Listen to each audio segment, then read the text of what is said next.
Hi, my name is Tanya and I'm a sewaholic.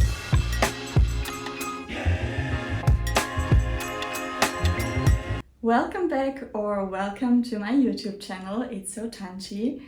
This is my little space on the internet where I talk about everything sewing related, about fabrics, about patterns, about sewing plans and what I've made. And today is a bit of a different one, and I have to say I'm a bit nervous, even if I don't know why. But today's video will be about sustainability in sewing, and it will be about my tips and what I do to have a more sustainable sewing practice. And I have to make a little disclaimer here before I start. These are only my tips.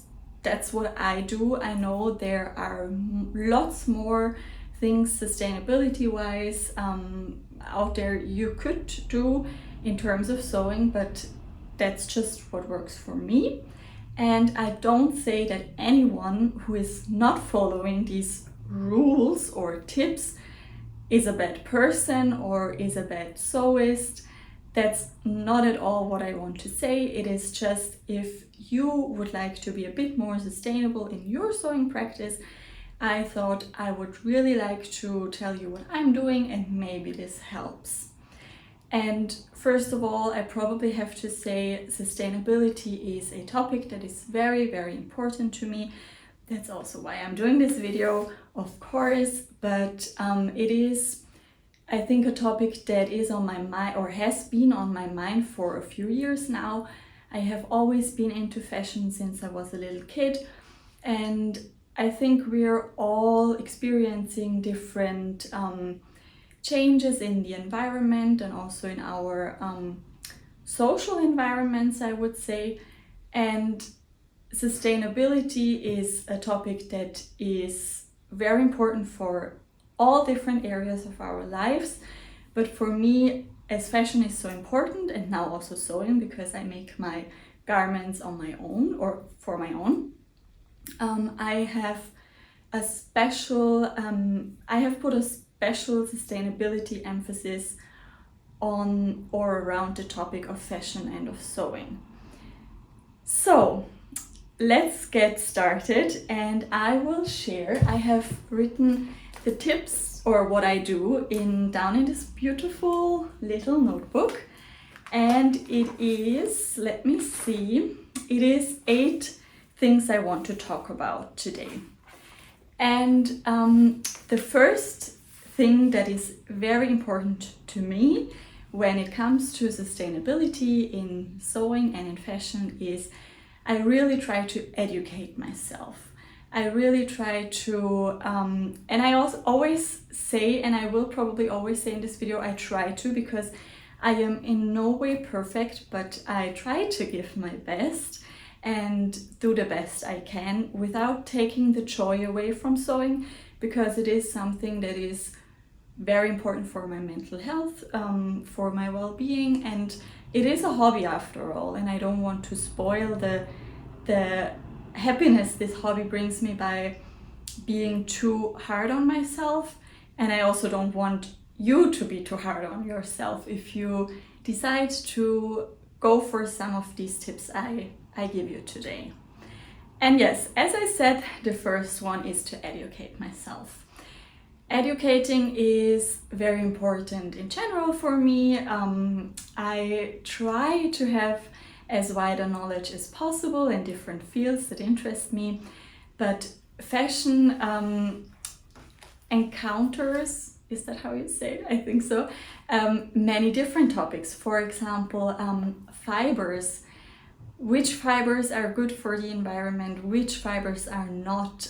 Where are the fibers coming from country-wide? Who are the people behind these fibers? Who works to bring the fibers to us, for example?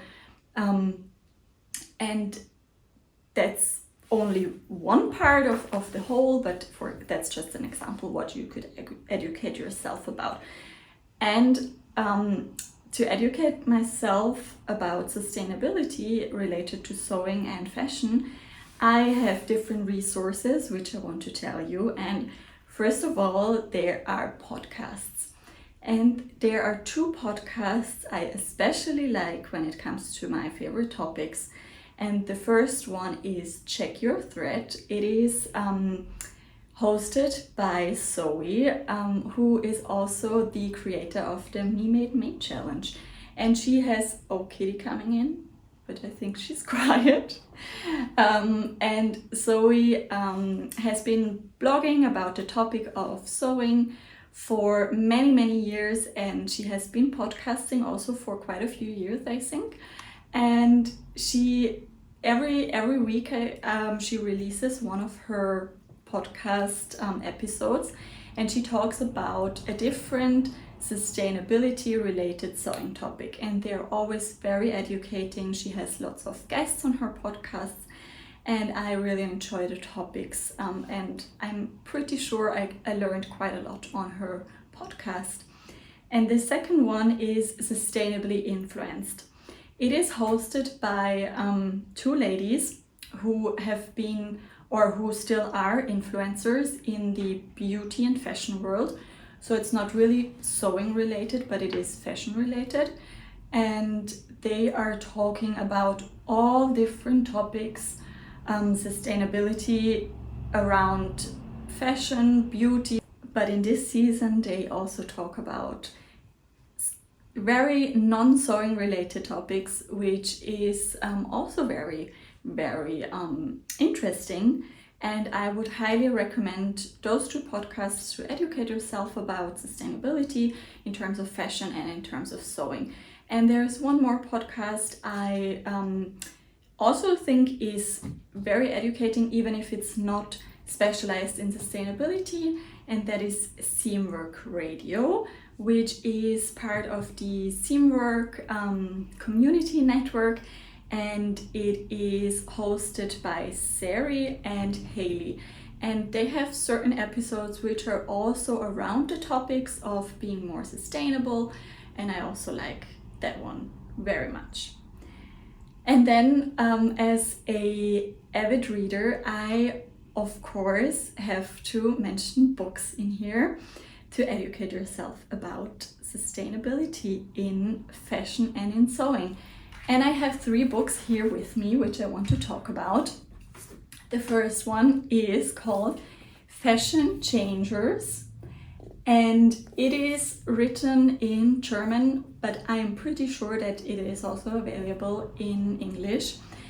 And it is not about sewing, but it is about fashion in general. But there is a lot of knowledge in here about different fibers and how clothes or fabrics also are produced, what you can do to mend your clothes, what you can do to keep the fabrics in very good condition.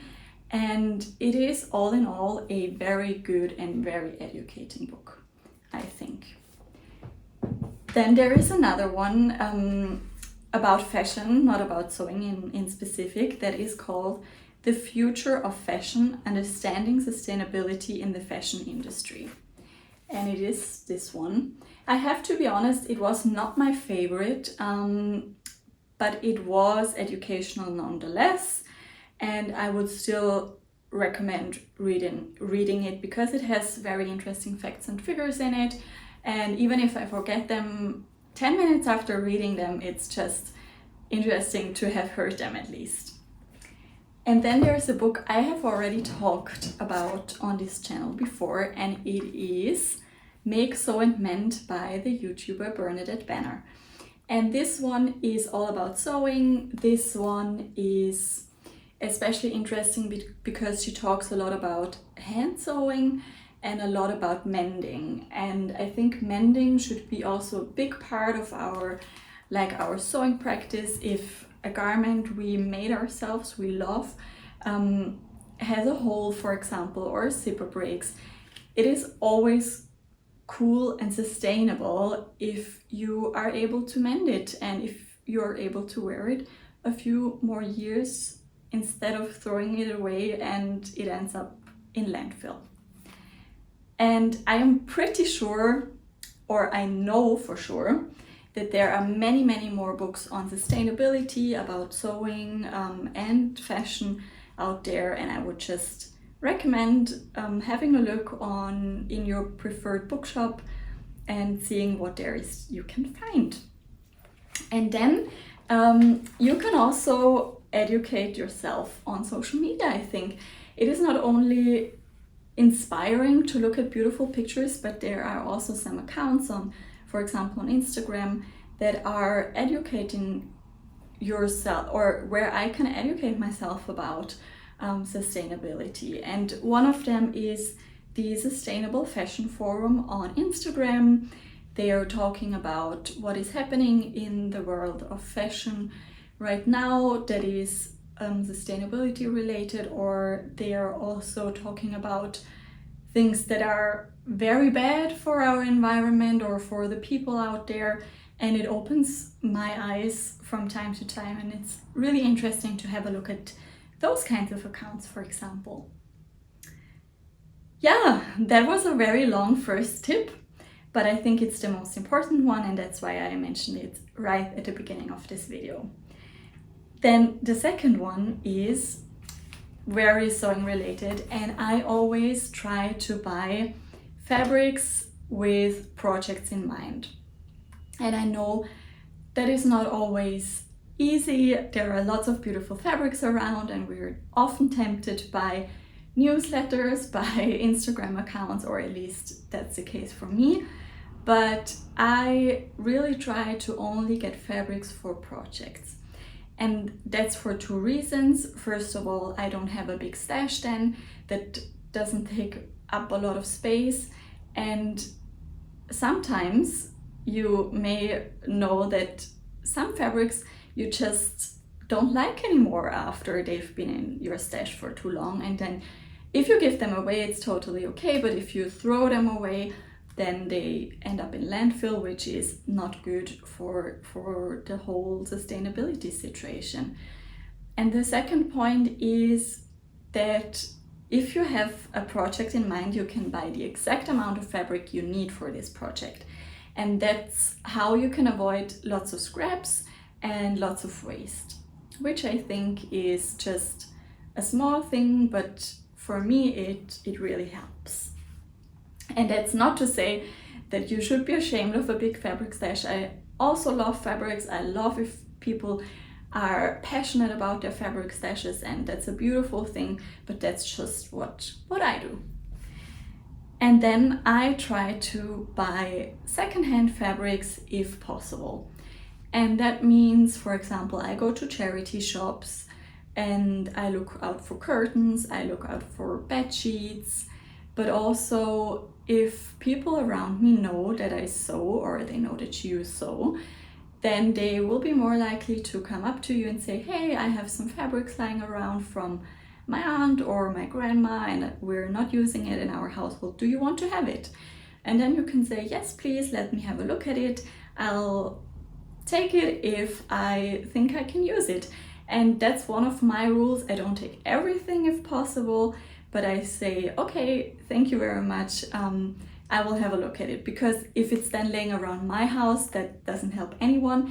But if it's something I want to really use, then I will gladly take it and be very grateful that the person thought of me. Perfect. On to tip number 4. I started always asking myself before I make a garment, or before I buy a pattern, before I buy a fabric, will I wear this garment? Will I get the use out of it? Is it my style? Will it be comfortable? Will it go with the rest of my wardrobe? And if the answer is no, I don't buy the fabric, I don't buy the pattern. And that's not always a success, and you can't always know if it will fit your style or if you will feel good in a garment. But if I know, okay, this dress has many ruffles, and for example, and I am not a big ruffle girl, then it probably doesn't make sense for me to buy the pattern, to print out the pattern on paper, to stick it together, to use up all these resources if I won't wear the garment in the end. And that is really something I often struggle with, because there is a lot of inspiration around Instagram, around YouTube and TikTok, and I see beautiful things on other people, but I just know they won't fit my style, and then I have to really stay away from this garment or from this pattern, which can be really hard, but it is the more sustainable choice, and I try to keep that in mind. That leads me to the next tip, which is number 5, and that's I try to use the patterns I already have.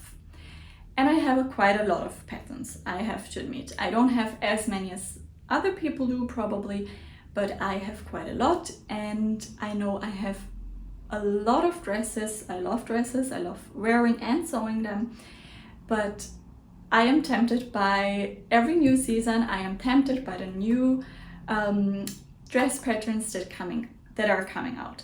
And I really try to restrain myself and just have a look at what I have.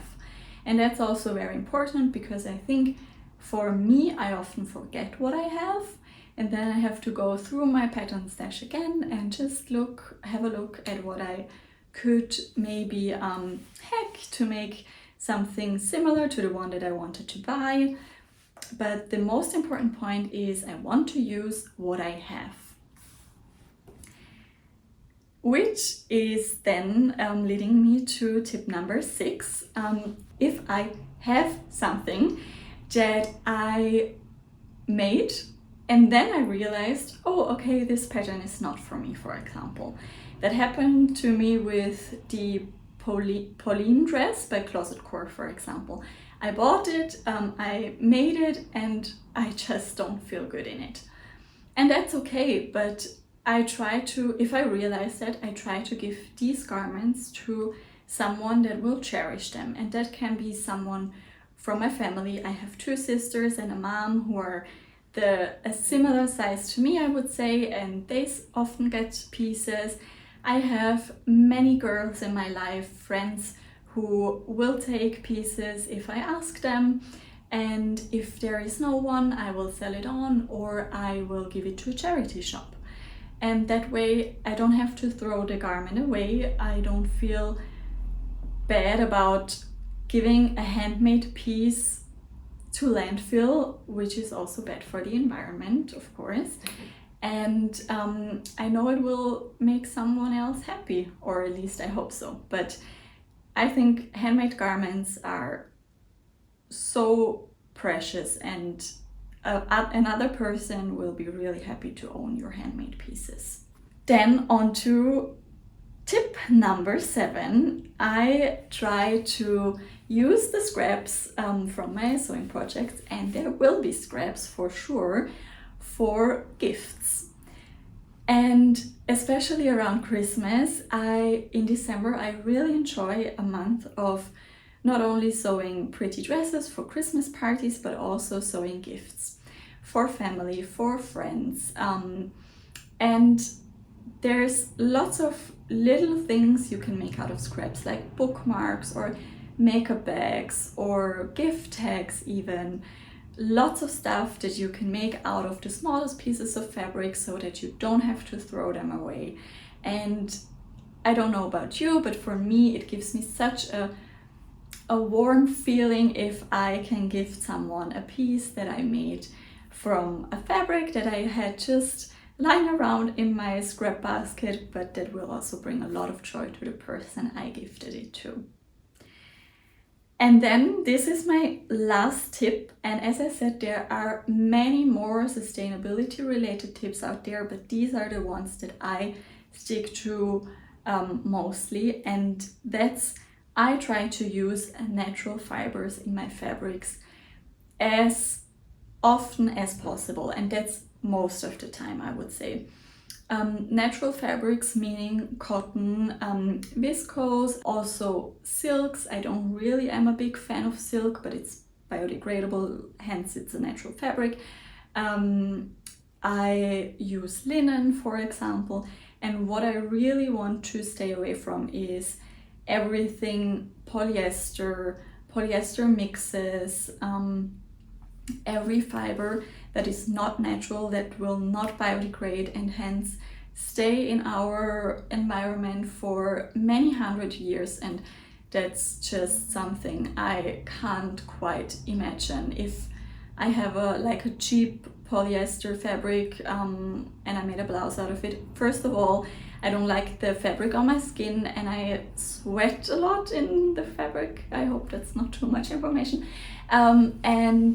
If I decide to get rid of it and it goes to landfill, it will be there for hundreds of years. And that's just not the best option for me. So I really try to go for natural fibers, and that's also something I really try to educate myself on and have a look into what fibers are good, how are the fibers made, how are the fabrics made, and then I decide what to go for.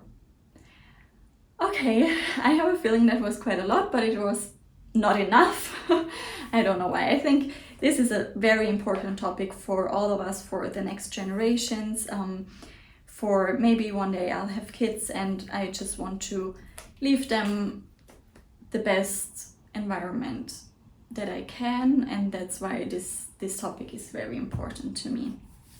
I hope I could give you some tips you can use for yourself. I hope this was interesting for you and not too much talking or boring. But if you have any tips for yourself, anything that you do sustainability wise in sewing, it would be great if you could just comment down below, if we could talk about it. And yeah, thanks so much for watching. If you liked the video, it would be great if you could give it a thumbs up, if you would subscribe to the channel, and I wish you a lovely day and a good start to the week tomorrow. Bye guys!